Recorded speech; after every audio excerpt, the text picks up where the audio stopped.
மக்களே அனைவருக்கும் வணக்கம். இன்னைக்கு முப்பாட்டன் டைரியில் நம்ம எதை பற்றி பேச போகிறோம் அப்படின்னு சொன்னால் கல்வியை பற்றி, கல்வியோட முக்கியத்துவத்தை பற்றி. ஏன் படிக்கணும், எதற்காக படிக்கணும்?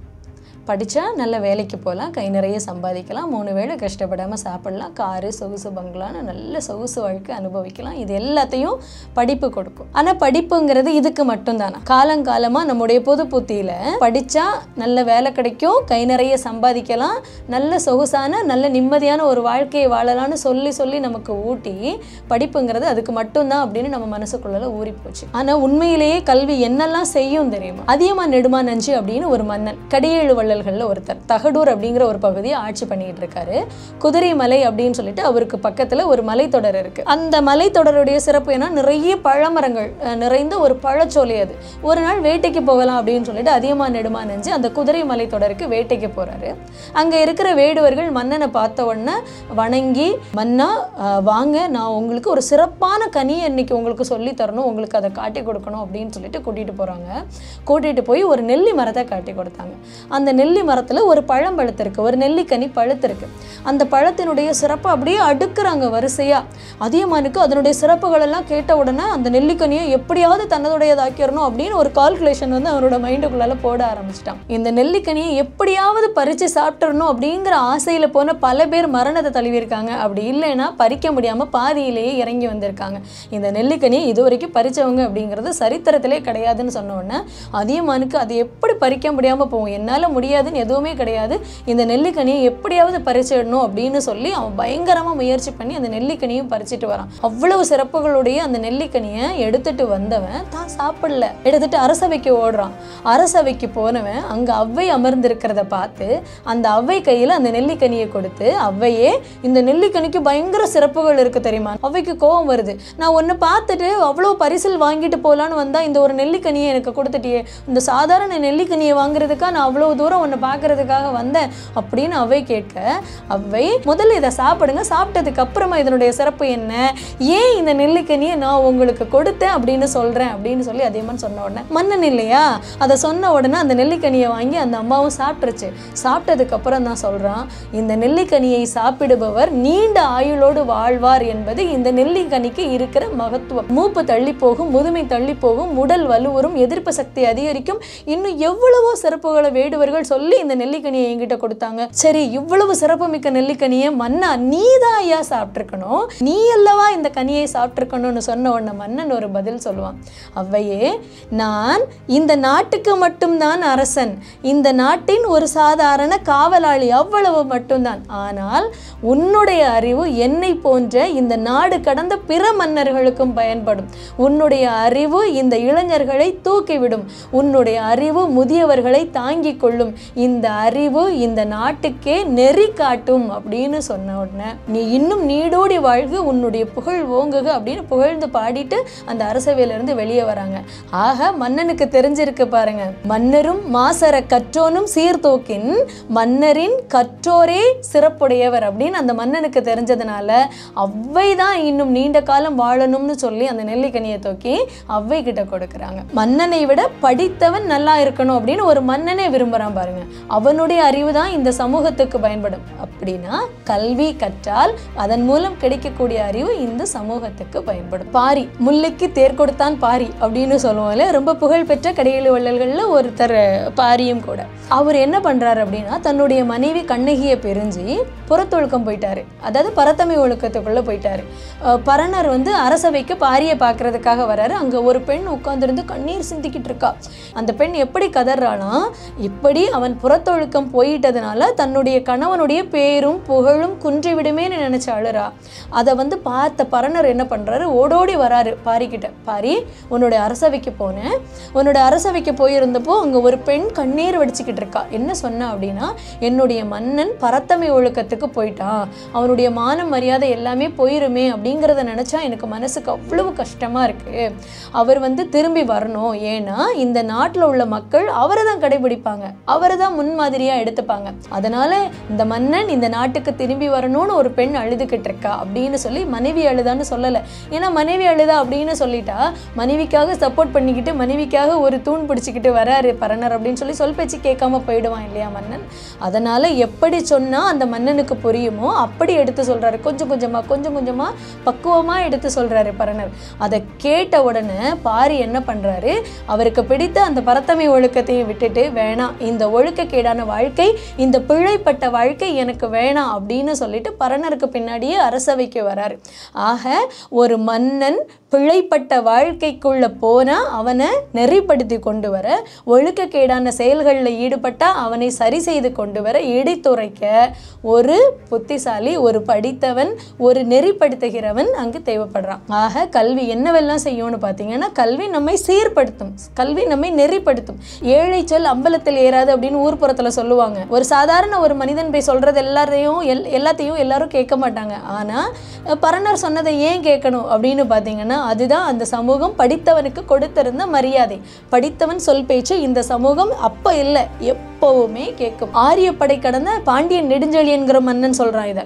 எக்குடி பிறப்பினும் யாவரே ஆயினும் கற்றோரே வருக என்பர். ஒரு புலவருக்கு ஏன் மரியாதை இருந்ததுன்னா அதுதான் படிச்சவனுக்கு இந்த சமூகம் கொடுக்கிற மரியாதை இதுதான். ஏன் படிக்கணும், படிச்சா எல்லாம் கிடைச்சிருமா அப்படிங்கிற கேள்விகள்லாம் இன்னைக்கு நிறைய பேர் கேட்கிறோம் இல்லையா, அதற்கான பதில் இதுதான். வேற்றுமை தெரிந்த நாற்பால் உள்ளும் கீழ்ப்பால் ஒருவன் கற்பின் மேற்பால் ஒருவனும் அவன் கண்படுமே அப்படின்னு சொல்றான் ஆரியப்படை கடந்த பாண்டியன் நெடுஞ்செழியன்கிற மன்னன். ஏன் ஒரு மன்னர்கள் ஏன் இவ்வளவு பாடணும், மன்னர்கள் ஏன், மன்னர்கள் வேணா அவங்க சொல்லிட்டு போயிடலாமே, செல்வம் தான் சிறப்பு, வீரம் தான் சிறப்பு, செல்வம் இல்லாம வீரம் இல்லாம திறமை இல்லாம எதுவுமே இந்த உலகத்துல இல்லைன்னு அவங்க சொல்லிட்டு தன்னையே புகழ்ந்து பாடிட்டு அவங்க போயிருக்கலாமே. இல்ல, வேற்றுமை தெரிந்த நாற்பால் உள்ளும் அந்தனர், அரசர், வேளாளர், வணிகர்னு எந்த ஒரு குலமா வேணாலும் இருந்துட்டு போட்டோம், ஆனா அவங்கள விட எல்லாம் நீ மேல வரணும் அப்படின்னு நினைச்சேன்னா படிச்சிடுறா, நீ மட்டும் படிச்சுட்ட அப்படின்னு சொன்னா எல்லாரையும் தாண்டி நீ மேல வந்து உட்கார்ந்திருப்ப அப்படிங்கிறது அவங்களுக்கு தெரியும். ஒரு வீரனுக்கு தெரியும், ஒரு செல்வந்தனுக்கு தெரியும். கற்கை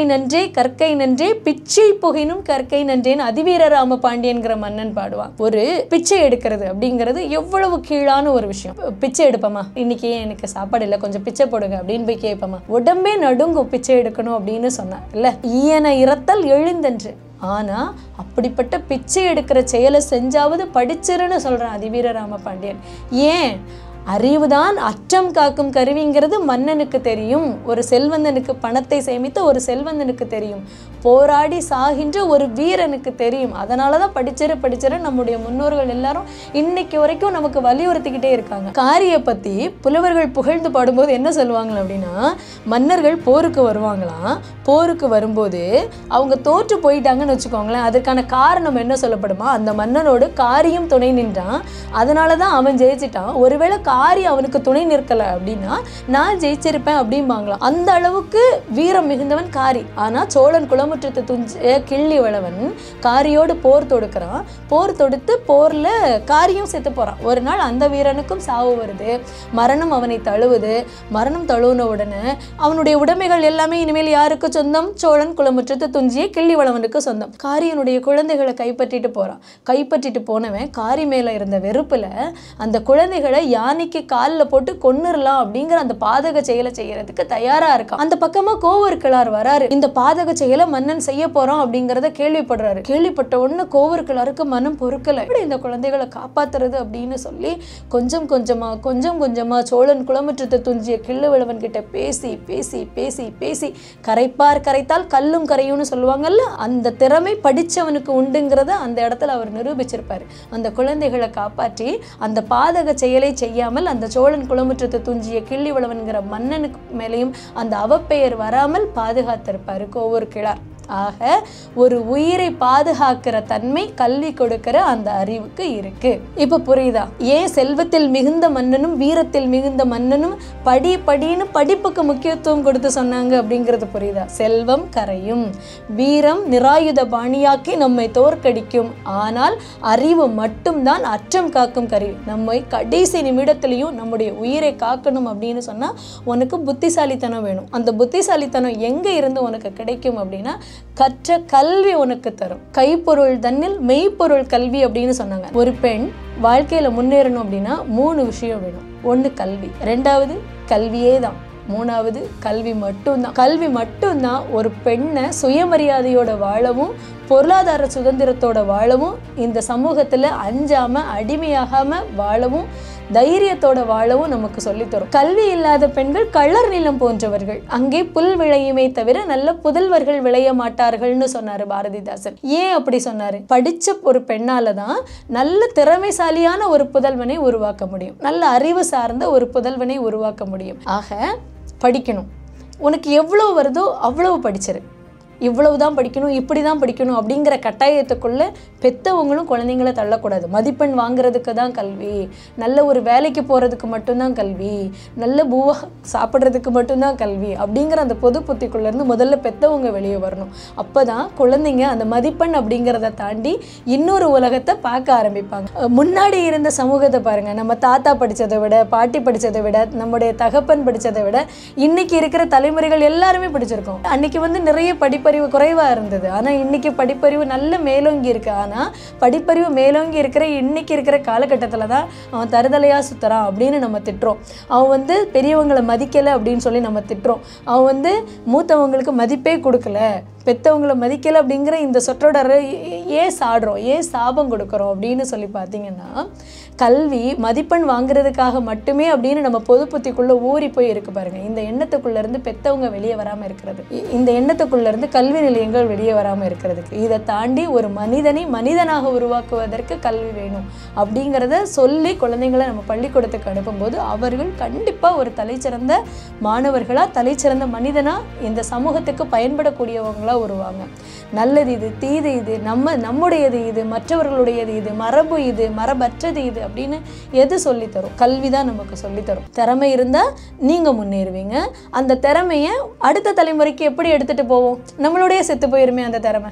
அப்போ அடுத்த தலைமுறைக்கு அதை எடுத்துகிட்டு போகணும் அப்படின்னு சொன்னால் நமக்கு என்ன வேணும்? கல்வி வேணும். ஒருத்தங்க உங்களை படிக்காதீங்க, படிக்காமலேயே நம்ம முன்னேறிடலாம் அப்படின்னு சொல்லி சொன்னாங்கன்னா உங்களை முட்டாளாக்குறாங்கன்னு அர்த்தம். யாருக்கும் பயன்படாத ஒரு உதவாக்கரையை உங்களை மாற்ற விரும்புகிறாங்கன்னு அர்த்தம். உங்களை சோம்பேறி ஆக்குறாங்கன்னு அர்த்தம்.